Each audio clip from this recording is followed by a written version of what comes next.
April 24th, 1982.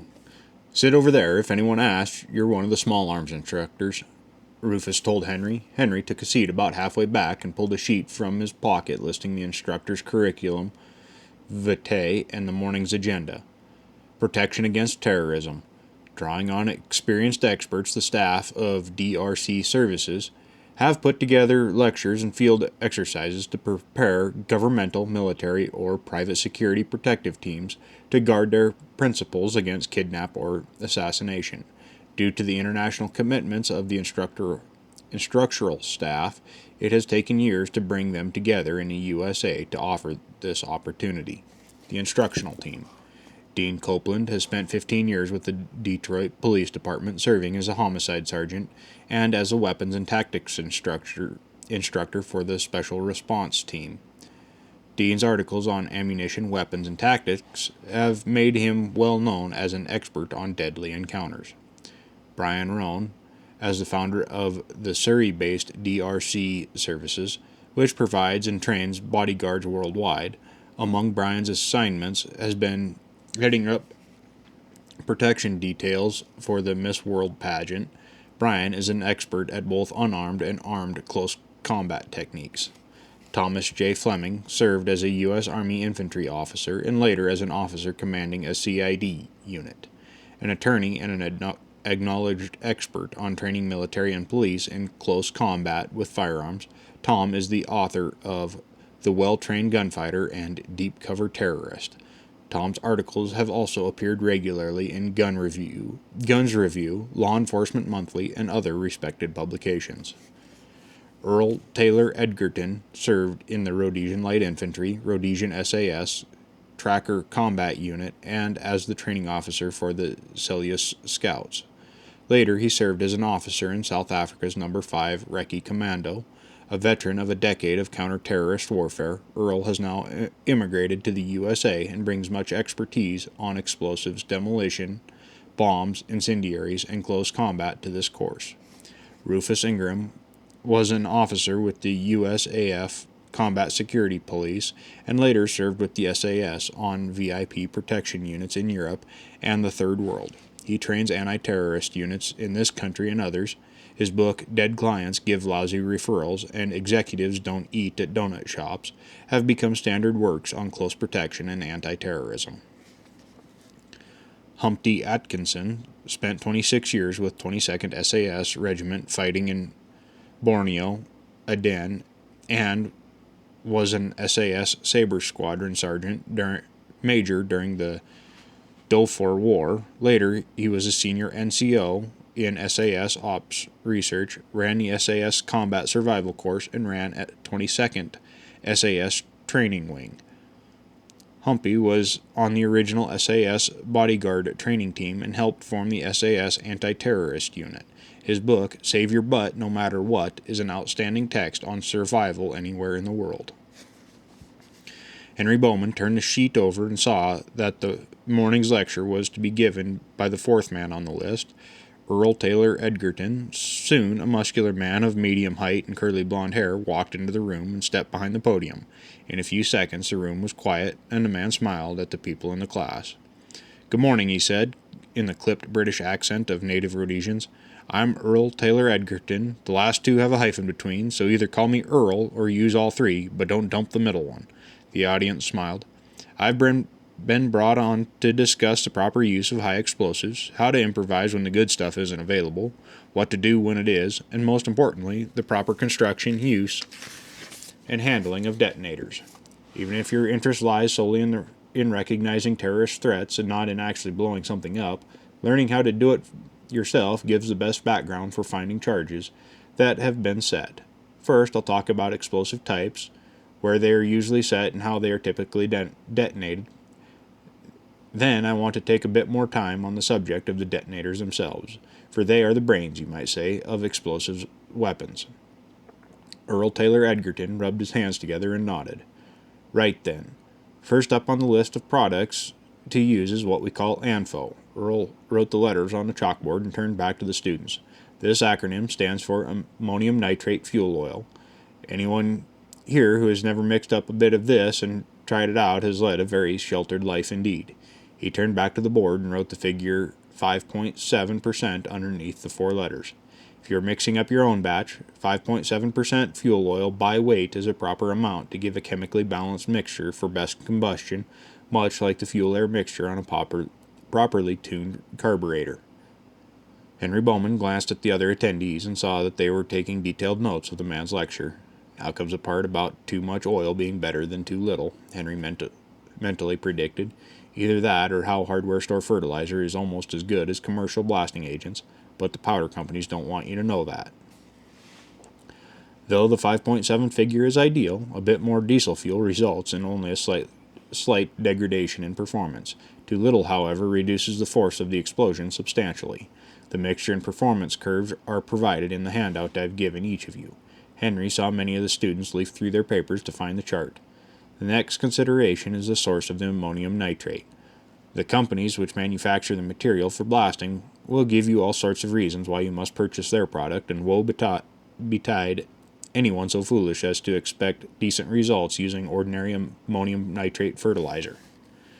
He gave a wolfish grin. While it is true that the blasting grades absorb the diesel fuel a bit more thoroughly and may be a bit more efficient, thousands upon thousands of things have been blown up quite nicely using the hardware store product, which is much easier to get and raises no eyebrows.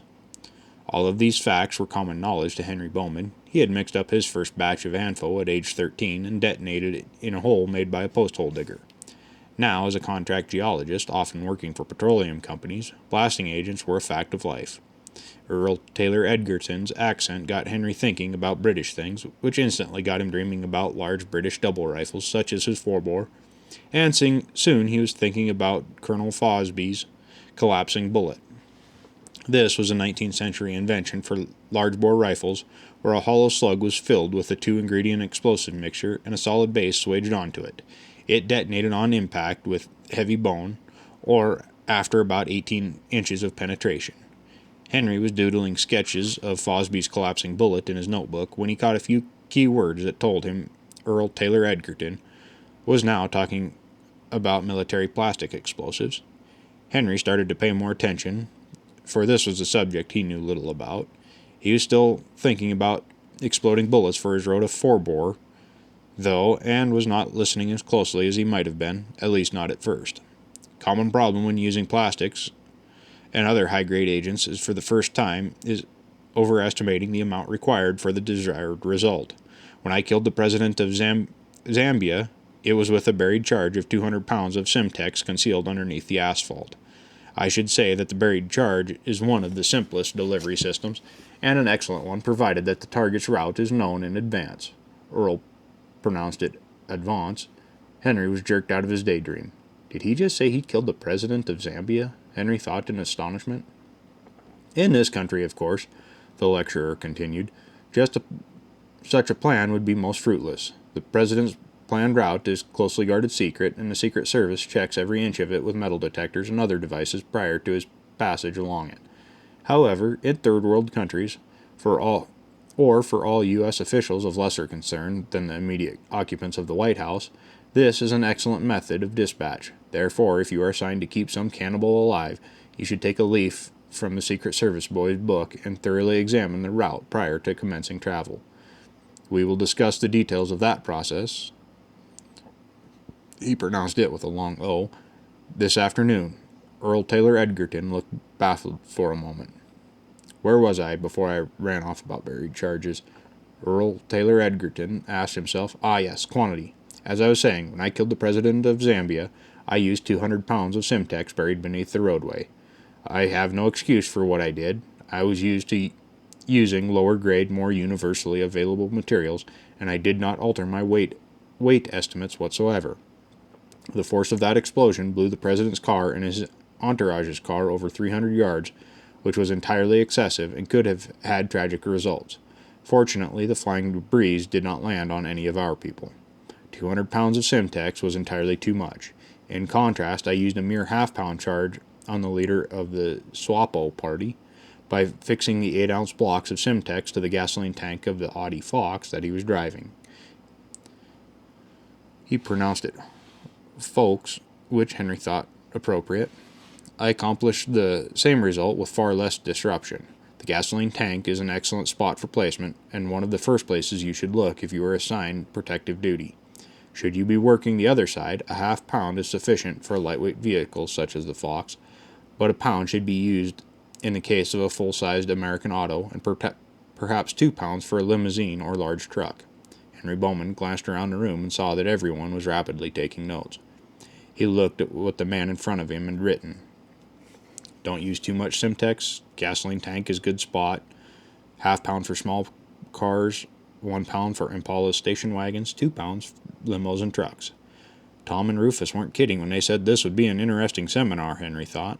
Gotta talk to this guy at lunch. February 28th, 1985. I don't like what I've been hearing, babe. I don't either, Randy. Maybe it's time you went to the courthouse and filed this like we were talking about doing. Yeah, can you watch the girls? I'll take Sammy with me. Of course. Can you pick up some milk when you're in town? We're about out. Sure, he said, kissing his wife before he left the cabin. Randy and Vicki Weaver were in their mid-30s. They had left Iowa 2 years before and moved with their 3 children to the mountains of Idaho. Outside Fort Dodge, Iowa, Randy had been a John Deere mechanic who supplemented the family income with an Amway distributorship. He and Vicki had been raised Baptist and went to church regularly, but they disagreed with most ministers' interpretation of the Scripture and had gone from one church to another in search of a spiritual philosophy that matched their own. Ultimately, Randy and Vicki aligned themselves with a sect known as Christian Identity, a group whose theology included the belief that European whites are God's chosen people. The Weavers, like many members of Christian Identity, and like many residents of Idaho, had no great affection for blacks, Jews, or big government. This was one of the reasons Randy and Vicki had moved to the Selkirk Mountains in the Idaho wilderness area and loved living there. Because of their remote location, Vicki Weaver homeschooled the 3 Weaver children. An Aryan Nations camp was located a few miles from the Weavers' home. Randy had attended 2 of their meetings and had decided that he did not want to join their group. The homeschooling, the nearby white supremacy camp, and the fact that the Weavers, like almost everyone in Idaho, owned guns was a combination that elicited comment from a few of the other residents in the area. As local gossip had it, Randy was a member of the Aryan Nations, owned illegal weapons, and federal agents were going to conduct an armed raid on his home. It was something that Randy Weaver wanted to avoid. After Weaver kissed his wife goodbye, he started the drive to the Boundary County Courthouse. He was going to file an affidavit putting on record the fact that he and Vicki believed that their lives and those of their 3 children were in danger from what Randy deemed a smear campaign by some of the local residents. The affidavit listed the residents Randy and Vicki felt were causing the problems, as well as the names of county and federal law officers that the Weavers had spoken to regarding the situation. The document also contained the sentence, I make legal and official notice that I believe I may have to defend myself and my family from a physical attack on my life. Randy Weaver's statement exhibited great foresight. May 12th, 1985. These niggers are really starting to irritate me. Are we all set up for tomorrow morning? The mayor asked the managing director as he looked at his watch and saw that it was almost 10 o'clock. I want to get home and get to bed. Leo Brooks suppressed a wince at the black mayor's choice of words. I just talked with Commissioner Sambor about an hour ago, Brooks replied. They're ready to go in tomorrow morning early, between 4:30 and 5. They have enough men and equipment on it to get it done the first time? Yes, sir. The MOVE members have blocked themselves in. The police have confirmed that they've reinforced the building on Osage with railroad ties and logs. Greg's putting a demolition team in the house on either side of them. They'll need to blast some holes in the sidewalls. Way the MOVE house is barricaded, that's the only shot at getting stun grenades and tear gas inside. They better have enough to make sure it gets done. I told Sambor I want those people out of there, like yesterday. He knows that. He said they can blast through the sidewalls, and if there's any trouble getting through that way, they'll do the roof. Full load of tear gas, we should see 'em vacate pretty quick. First step's got to be explosives, though. Gotta blast holes so they can get the stun grenades and tear gas in. Fine, Mayor Good said to Managing Director Brooks. I'll be asleep when they go in. Give me a call in the morning. Maybe at breakfast I can turn on the news and see them being hauled off in handcuffs. He shook his head as he turned to leave. The last thing I need is for the neighbors to hold another goddamn news conference. Good walked out of the room. The situation, which was so vexing to Philadelphia's mayor, involved a loosely knit group of blacks that called itself MOVE. In 1978, at another Philadelphia location, MOVE members had been involved in a confrontation with police that resulted in the death of one officer and injuries to four policemen and 4 firemen. 9 MOVE members were serving time in prison for third-degree murder because of what had happened that day. Now, 7 years later, MOVE members in a house on Osage Avenue had decided to force the city of Philadelphia to negotiate the release of their jailed brethren. The group came up with a novel 4-pronged strategy to achieve this goal. They reinforced their dwelling with railroad ties, tree trunks, and pieces of steel. They stopped paying their utility bills. They allowed garbage to pile up in front of their house, and they used loudspeakers to broadcast diatribes against President Reagan and Mayor Good. The MOVE group's plan had failed in its goal of coercing the city of Philadelphia into getting the 9 men released from prison. It had, however, succeeded in irritating the other residents of the middle-class neighborhood on and around Osage Avenue. The neighbors, who wished the radical group would live up to its name it had chosen for itself, called a news conference in late April and strongly criticized the mayor for his failure to take action. A week later, Mayor Good ordered Police Commissioner Greg Sambor to develop a plan to storm the MOVE house. That plan was about to be executed. May 13th, 1985. Philadelphia Mayor W. Good was not happy as he watched the live news coverage on his television set. The siege had been going on for several hours, and the MOVE members were still inside their house. He flicked off the set and headed out the door to go to his office. Brooks, I said I wanted those people out of there, Good said once more into the telephone. It was perhaps his 15th conversation that day with Philadelphia's managing director, who was on the scene near the MOVE house on Osage Avenue. The MOVE group was still inside. When the police had started to break holes in the walls to set their explosives, the occupants of the house had realized they were under siege and had fired randomly to drive off the attackers. No officers had been injured, but they were now afraid to resume their efforts in their former positions. Sir, you have to understand the situation here. We've had to abandon our positions on either side. They're shooting from inside, and it's too risky for... You're not listening to me, Brooks, the mayor said, cutting off his subordinate. I've told you, and I've told Sambor, that all I want to know is what is important and necessary. I can see on my own goddamn television set here in the office that they're still in there. You're not telling me anything I don't already know. Sambor's supposed to drive them out, so what the hell is he sitting there jerking off for? Call me when you've got something to say, the mayor instructed and hung up the telephone. Leo Brooks looked at the dead receiver in his hand. He was in a position that was utterly unfamiliar to him, and he did not like it. He wished the mayor would talk to the police commissioner directly instead of going through him. Brooks was tired of having the mayor jump down his throat when the MOVE members didn't dutifully march outside to be arrested. Brooks sighed and went to confer with the police commissioner once again. Sir, it's going to have to be through the roof. Sambar's got to get the tear gas in. He says that's the only way, and I believe him. The cops can't set any charges by hand.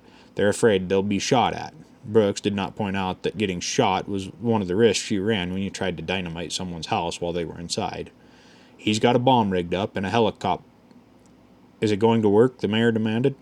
Well, he seems to think so, Leo Brooks said. Brooks did not point out that if it did, it would be the first and only thing that had gone right that day. He wants to make sure it's okay with you. I told him to get those people out of there. If that's what it takes, get him on it right now. We've been wasting too damn much time on this. Yes, sir, Leo Brooks hung up and went to find Greg Sambor.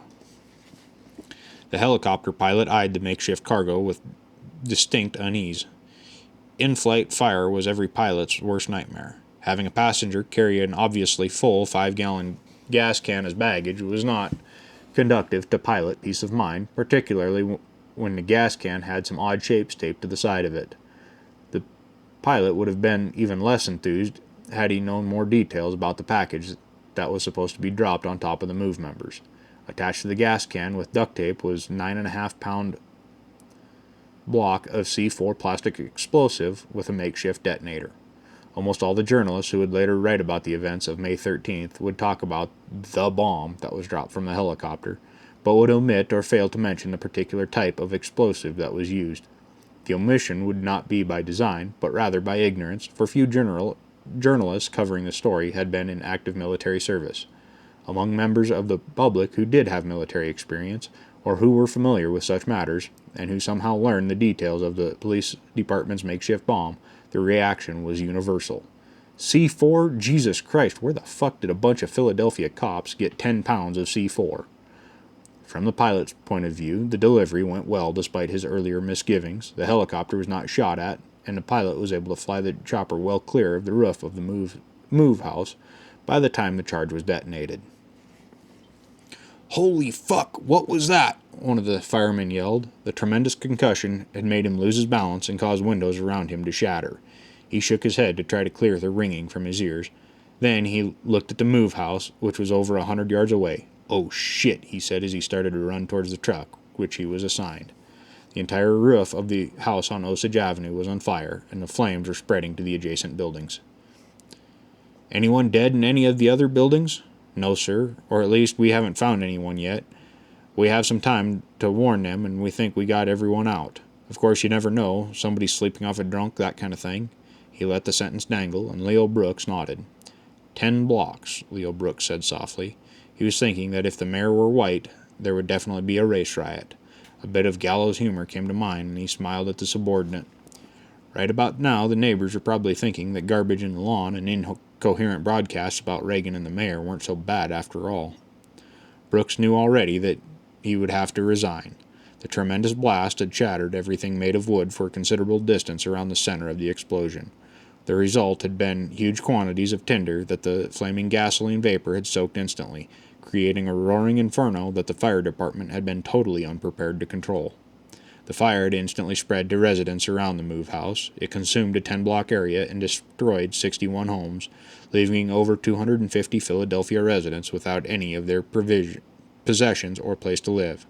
Miraculously, there had been no fatalities outside of the move house. Inside the residence of the radical group, it was a different story. The crude barricades the move members had constructed only served to exacerbate the deadly combination of 20th century military explosives technology and a flammable petroleum accelerant. The reinforcements were largely made of wood, and the railroad ties were of course soaked with creosote. The move house went up like a tinderbox. Only 2 of the members managed to escape the inferno. 7 adults and 4 children were burned alive inside their homes on Osage Avenue. The 2 men watched the television screen with both fascination and horror.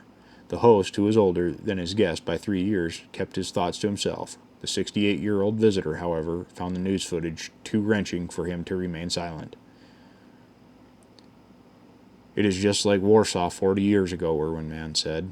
"It looks exactly the same. They just didn't bother to build a wall around them first, before lighting up the torch," Max Collins replied.